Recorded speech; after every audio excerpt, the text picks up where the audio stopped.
interviewgu waa marxalad muhiim ah taasoo lagu go'aaminayo in qofku heli karo magangeliyo iyo in kale. sidaas darteed fahamka qodobada muhiimka u ah kayskaaga ama qisadaada iyo sida aad u muujiso waa arrinta ugu weyn ee lagu qiimeeyo qodob walba oo aad soo bandhigto, wuxuuna kaalin ku leeyahay dhisidda sawirka dhabta ah ee halista noloshaada soo wajahday iyo sababta aad ugu baahan tahay magangelyo ama dibudejin. warbixintan waxay kuu iftiimin doontaa qodobada ugu waaweyn ee xoojin kara kayskaaga ama qisadaada. waa Saacid Xaaji Aadan, soo dhawaada mar kale. haddaba haddii aan hoga tusaalayno qodobada xoojinaya kayskaaga waxaa ka mid ah caddaynta sababta keentay inaad dalkaaga ka soo baxsato.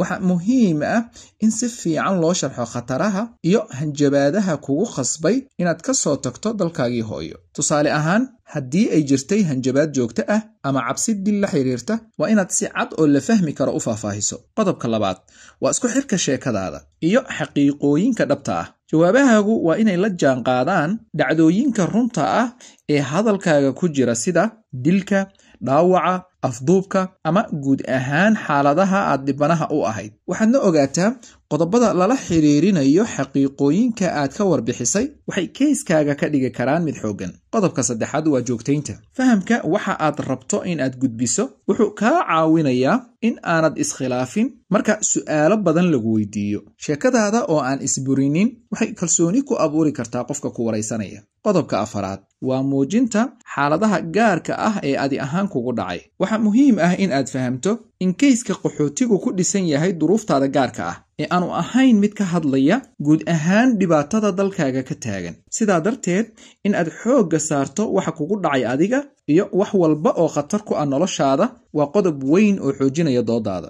wargelin muhiim ah. xafiisyada Saacid Agency waxay kaa caawinayaan guud ahaan adeegyada kale ah: diyaarinta kaysaska iyadoo la raacayo shuruudaha rasmiga ah, sixidda kaysaska khaldamay ama diidmo hore la kulmay, turjumaadda dukumentiyada iyo kaysaska si sax ah luuqadaada hooyo, qabashada ballamaha faraha biometric appointment, ka jawaabidda interviewga, soo saaridda iyo buuxinta codsiyada fiisaha, ka jawaabidda iimaylada kala duwan, iyo tala bixinta arrimaha la xiriira interviewga iyo socdaalka. haddaba si aad u hesho adeeg hufan oo degdeg ah, fadlan horay u gaar xafiisyadeenna ama kala xiriir lambarada shaashada kaaga muuqda. waxaa kaloo muhiim ku ah ka ablikanti ahaan inaad fahamto ujeeddada interviewga, kaasoo ah in lagu ogaado haddii aad tahay qaxooti u baahan magangelyo iyo in sheekadaadu ku salaysan tahay run iyo caddayn. qodobka xiga waa diyaargarow iyo feejignaan dheeri ah. fahamka su'aalaha caadiga ah sida sababta aad u soo baxday, safarka aad ku timid, iyo waxa kugu dhici kara haddii aad ku noqoto dalkaaga waxay kuu sahlayaan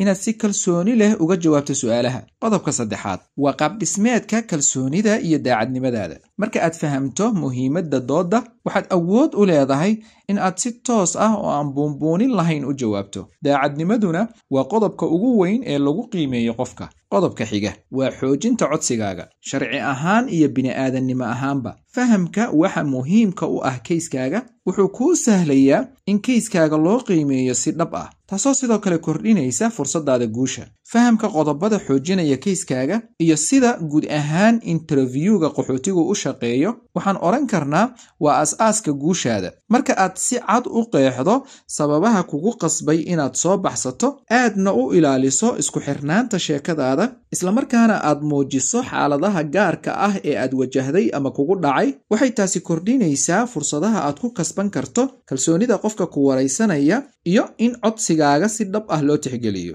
fadlan haddii aad nala soo gaartay dhammaadka muuqaalkan, waxaan naga xasuusinayaa inaad muuqaalka like garayso, siina share garayso si uu meelo fog u gaaro dadkuna uga faa'iidaystaan. wixii talo ama tusaale ah waxaad noogu reebi kartaa qaybta commentiska. hana hilmaamin inaad subscribe tiraahdo si xogaha aan channelkan ku soo gudbinno aysan marna kugu dhaafin. intaan barnaamijkan mid lamida ku kulmi doonno, waa Saacid Xaaji Aadan oo idin leh guulaysta.